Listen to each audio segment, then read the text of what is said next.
There are a lot of interesting new details and things we can take away from the almost 8-minute long Assassin's Creed Mirage gameplay demo that was shown during the Ubisoft Forward event. I was also able to ask the developers on the game some questions, so thanks to Ubisoft for that. Want to share it all in this video, starting with the bar in the bottom right corner of the screen that we immediately see. Maybe already guessed it, but this is the notoriety system. We already reached the first threshold here, which means that the guards are on alert, and I love how Basim fumbles and moves, while the parkour is of course based on Valhalla. The movement looks way more fluid. And then we take out a target and the bar increases to the second threshold. This means, I think, that the archers on the rooftops will shoot at us when they see us, which actually happens a bit later in the demo. Guards can also track us down, which likely happens when we reach the third and final threshold. So then we want to get rid of our notoriety, like reset the bar. But Ubisoft did not provide any specifics on how we can do this, but it likely includes removing our wanted posters or hiding in one of the many spots throughout Baghdad.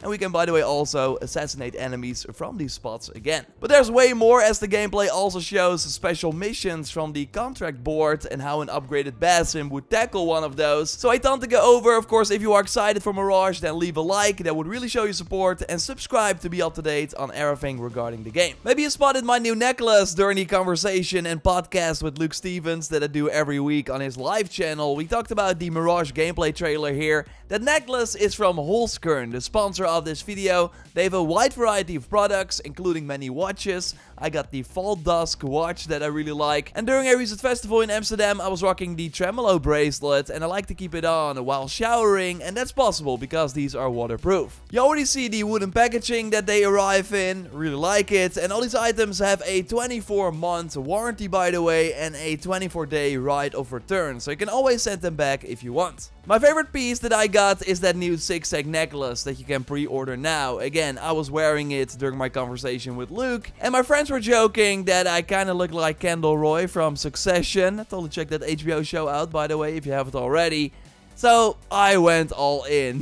Hey, I now got a special offer for you. Check Holskern via the link in the video description and use my code JorRaptor15 for 15% off. Again, link in the video description. Thanks to Holskern for sponsoring the video. Really helps me improve the channel. Show them some love. And now let's get back to the AZ Mirage gameplay. So there are multiple hidden ones bureaus in Baghdad, and at this point in the story, Basim just killed his first main target, something we did not see in the demo, likely for spoiler reasons. And from this point, it seems that we want to open more bureaus in the city, with Russian, our mentor, going in one way, and we also see Volat, our Eagle Master of the hidden ones, going in a different direction. But first, we have to pick up a new tool. There are 5 real stealth tools, and the torch is back as well, but what is interesting is that we can choose the order at which we unlock these tools. So every time you reach a significant point in the main story, you can unlock a new one, but all the tools are immediately available in the menu, but you can only pick one of them at a time. So you decide the order at which you get these tools, so it can be completely different from another player, which I think is a nice touch. There's a smoke bomb that can be used to blind enemies to more easily escape. We got noisemakers to lure enemies to a certain spot, so you can easily take them out. And here we also see that the chain assassination, where you take out a second target from range, is back in Mirage as well. There's the deadly throwing knife, which is our main tool to take out enemies from afar. A trap can be used to strategically take care of stronger enemies by predicting their reaction to your attack, like they will likely run towards you, so having a trap in their path will knock them down. Then we also got the blow dart, which functions a lot like the sleep darts from Origins, for example, and will put a guard to sleep for a pretty long duration. Now, what I learned from the developers is that you can also upgrade the tools to change their effect. So like for the blow dart, there's a dart that can let you damage enemies or turn them berserk, so they will fight their allies, which we of course have seen many times in the previous games. You can only upgrade your tools at Hidden Ones bureaus, and it requires resources that you can find in chests and also get for completing contracts that you can actually pick up very close to the tools expert. These side missions can vary from stealing a valuable item in a specific location to assassinating a special target, and there are also challenging optional requests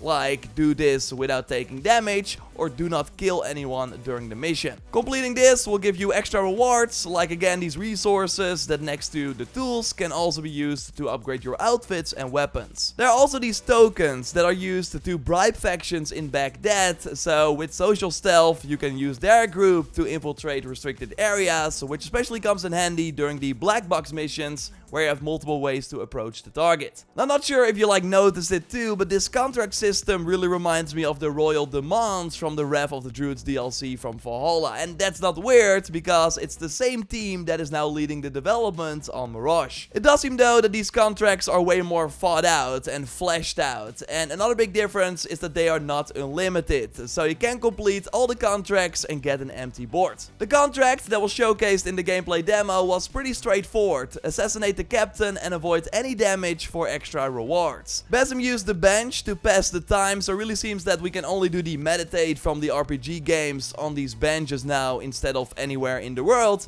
And then we finally saw the feature in action that I've discussed many times before here on the channel. Your bird Enkidu can get shot out of the sky if there are archers guarding a restricted area, so then you will have to take them out first before you can scan the environment. Now luckily Basim also has his own eagle vision called Thieves' Sense to check his surroundings and also highlight the chest in the area. And I, by the way, learned that chests in general can contain money, resources like I already mentioned, but also armors and weapons depending on the chest, with some of the chests requiring a key or token to open. So while we haven't seen it in action yet, it does seem that exploration can reward us with some cool equipment. And when you take out all the marksmen in the area, you get a notification saying that your bird Enkidu is available again, so they can use it to find your target, similar to Origins and Odyssey. And here you also see the chest highlighted, which you can then also find on your compass. Now this part is awesome as we see how the Assassin's Focus ability works. So during the gameplay we already saw this bar in the bottom left corner. It's kind of similar to the adrenaline bars from the RPG games, but they only fill up by performing stealth kills. And then by pressing the right analog stick you can mark targets, with each mark costing 1 bar.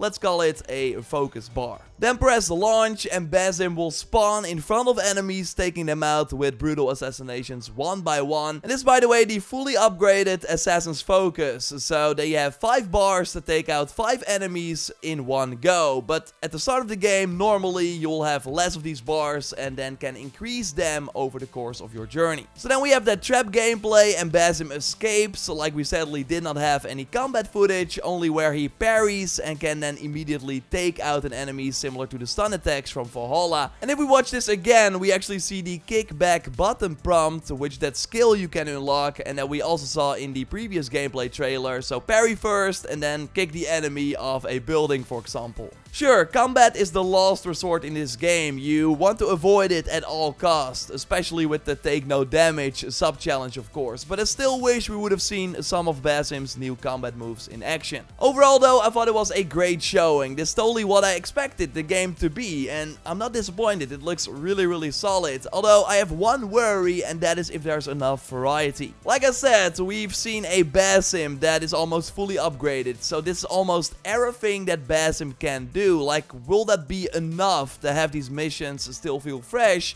5 to 10 hours in? Sure, it will take some time to get all these tools, but once we have them, will there be enough variety in the ways we can use them, or enough impactful perks on weapons and gear that could change the gameplay up?